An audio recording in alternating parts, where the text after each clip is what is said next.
여러분, 경기 침체 공포라. 달러가 왕이다. 그 단서는 어디 있을까요? 바로 여기 있습니다. 7월 5일 기준 달러 인덱스입니다. 106.54입니다. 106.54라는 수치는 여러분, 이거는요 여러분 거의 20년 만에 최고치예요. 20년 만에. 2002년 12월에 12월 2일 날 기록한 수치, 이 수치를 지금 뛰어넘게 생겼습니다. 엄청나게 지금 올라가는 거예요. 106.54까지 올라가니까 말입니다. 20년 만에 최고치. 달러의 강세가 여러분 실감 나시죠? 20년 만에 최고치니까 100을 넘는 경우가 사실 그렇게 많지 않거든요. 달러 인덱스라는 게 6개국 통화 대비해서 달러의 가치를 나타내는 거거든요. 기본적으로 6개국 통화라 그러면 어떻게 될까요? 기본적으로는요. 달러가 1번입니다. 죄송합니다. 유로가 1번입니다. 유로. 그 다음에 엔화입니다. 엔화. 그 다음에 영국의 파운드입니다. 파운드. 사실 이 세 개가 거의 대부분을 차지합니다. 거의 대부분을. 왜냐하면 이게 달러의 가치를 정할 때 6개국 통화의 어떤 그 가치의 비중을 두거든요. 그냥 똑같이 n분의 1의 어떤 비중을 두는 것이 아니라 여러분도 알다시피 유로화가 힘이 좋잖아요. 유로화가 힘이 좋으니까 기본적으로는 유로화에 가장 많은 비중을 둡니다. 그래야지 이 달러의 가치를 제대로 파악할 수 있는 거겠죠. 유로화는요 비중 자체가 거의 60% 가까이 됩니다. 57.6%입니다. 엔화도 다르지 않습니다. 13.6%. 유로화에 비해서는 택도 없이 적죠. 영국의 파운드화는 11.9%고요. 11.9%. 캐나다 달러도 여기에 포함이 됩니다. 6개국 통화에 9.1%고요. 스웨덴의 크론에도 포함이 돼요. 4.2%. 스위스의 프랑도 포함이 됩니다. 3.6%. 그러니까 비중이 나머지는 좀 적죠. 유로화에 비해서.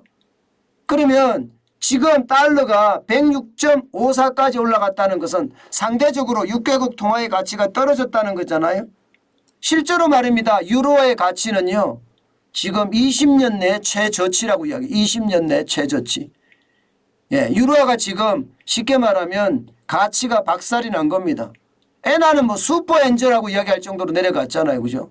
슈퍼엔저라고. 영국의 파운드도 마찬가지입니다. 달러에 비하면 힘없이 주저앉습니다. 그런 상태이기 때문에 여러분 달러의 강세는 계속되고 있는 겁니다. 그래서 제가 달러가 왕이다 이런 표현을 쓴 것도 바로 그런 이유입니다.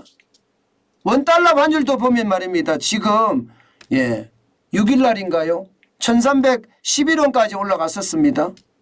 1311원이면요. 2009년 7월 13일 장중에 1315원이 있었습니다. 그때 보다가 지금 사실상 많아질 가능성이 커요. 이건 장중이거든요. 장중. 13년 만에 최고치잖아요. 13년 만에 최고치. 그러니까 이게 달러가 왕이다. 달러를 소유해야 된다. 이런 얘기는 어쩌면 당연한 거예요. 그러면 여러분 지금 왜 사람들이 자꾸 이렇게 달러를 가지려고 할까? 이것은요 여러분 시장의 어떤 분위기가 변했어요. 시장의 분위기가 말입니다. 인플레이션이 무섭다. 물가를 잡아야 된다. 이런 분위기가 지금까지였다면 최근의 분위기가 바뀐 것은 물가가 문제가 아니자 경기 침체가 더 무섭다. 경기 침체가. 이야기가 더 세거든요. 지금까지는 여러분 지금 한국은행 이창용 한국은행 총재도 그랬고요. 미국의 제롬 파월 연방준비제도 의장도 그랬습니다. 경기보다는 물가라고 했어요. 계속. 전부 다 금리를 어떻게 하면 올릴 것인가에 대한 이야기를 하기 위해서 경기보다는 물가라 그랬는데 시장은 반대로 이제는 물가보다 경기다 이렇게 나온 거예요. 뭔가 패러다임이 시프트 된 거죠. 바뀐 겁니다. 지금 패러다임이. 굉장히 중요한 겁니다. 그렇기 때문에 달러의 가치가 지금 더 올라가는 겁니다. 더 올라가는 거예요. 불안하니까 다른 거 사는 거에 비해서 그냥 달러 사놓지 하는 그런 성향이 굉장히 강해진다는 겁니다. 지금 다른 건 다 떨어지거든요. 경기 침체의 신호가 오니까 말입니다. 여러분 보세요. 유가도 지금 유가도 지금 계속 떨어지고 있어요. 100달러가 깨졌습니다. 100달러가 깨졌어요. 지난 3월 8일에 WTI 미국의 서부 텍사스산 중진유가 123.70달러까지 올라갔었는데 지금은 99.50달러까지 떨어졌습니다. 유가가 이렇게 떨어진다는 것은요. 지금 이동이 그만큼 줄어든다는 뜻과 마찬가지고 경제의 활력이 그만큼 무너진다고 해도 마찬가지입니다. 유가가 계속 떨어지고 있거든요. 유가가 떨어진다는 것은 그만큼 경제가 무너지고 있다는 이야기가 되는 겁니다. 그러니까 원달러 환율도 그렇고요. 또 달러의 가치는 계속 올라가는 거죠. 달러 인덱스가 올라가는 걸 보면 말입니다. 여러분 좀 더 볼까요? 저는 이것을 보면서 진짜 놀라는 부분들이 계속 생기는데요. 시장의 어떤 분위기가 확 돌변했다 이런 생각이 들 정도입니다. 곡물의 가격 보세요. 곡물 중에 옥수수 선물 가격이 여러분 무려 말입니다. 21.50%나 떨어졌습니다. 2022년 1월 3일에 589.25센트였습니다. 부실당. 그런데 7월 5일에 고점 대비 21점 떨어져서 592.25센트입니다. 굉장히 많이 떨어졌죠. 이게 여러분 전 거래일에 대비해서 21.5%가 떨어졌으니까 지금 장난이 아닙니다. 그죠?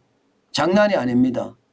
뭐 전체적으로 하면 거의 20%가 넘게 계속 떨어지고 있으니까 시장의 분위기는요. 곡물까지도 떨어진다 이렇게 이야기하고 있어요.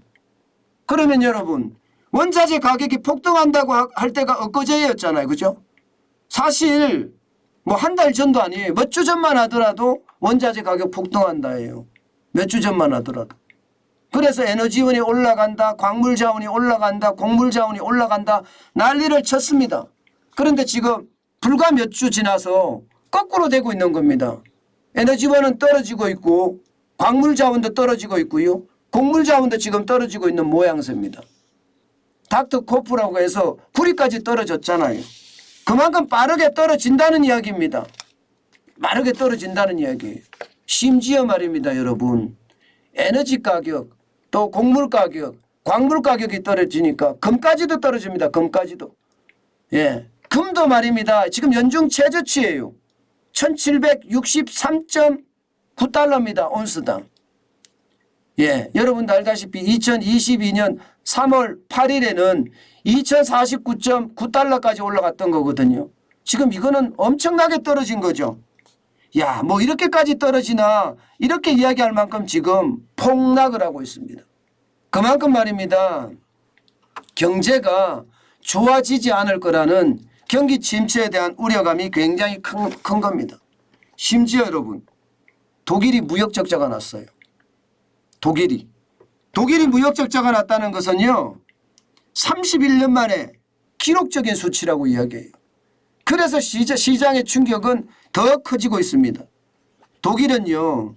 적자를 냈던 게 1991년이에요. 동독과 서독이 통합을 하면서 그 당시에 적자를 냈었는데 독일 연방청에서 보면 5월 달에 무려 말입니다. 10억 유로의 적자를 냈습니다. 1조 3,500억 원에. 그러니 경기 침체에 대한 경고음은 점점 커진다고 이야기할 수가 있는 거죠. 그러니 어느 누구도 말입니다. 독일마저 망가지니까 지금은 달러가 제일 좋아. 유로도 아니야. 달러를 사야 되겠어. 지금 유로도 사실 20년 만에 최저치라고 하잖아요. 그런데도 유로를 안 사고 전부 달러를 삽니다. 그도 그럴 것이 전쟁 자체가 유럽에서 났잖아요. 우크라이나에서 터졌잖아요. 그러니까 확전이 되더라고. 유럽부터 먼저 확전이 될 거니까 달러를 선호하는 게 어쩌면 더 상식적인지도 모르겠죠. 그래서 달러의 가치는 지금도 계속 올라간다. 이렇게 이야기하고 있을 정도입니다. 그만큼 여러분, 제가 달러가 왕이다는 이야기, 저도 몇 번 드렸는데요.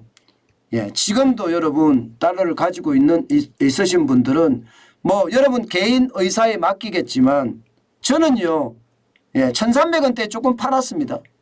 뭐 저는 유튜브를 하니까 달러가 들어오니까 제가 사무실을 운영하기 위해서 좀 파는 그런 경우는 있기는 한데요. 또 사무실을 이전해 가야 되니까 더 팔아야 될 수도 있는데 일반적으로는요. 이게 아마 1,300원대 아마 계속 유지를 할 거예요.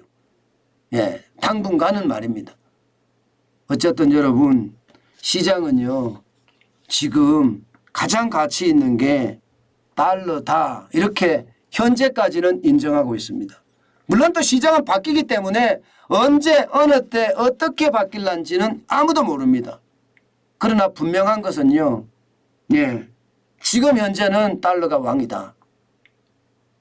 이런 사실이죠.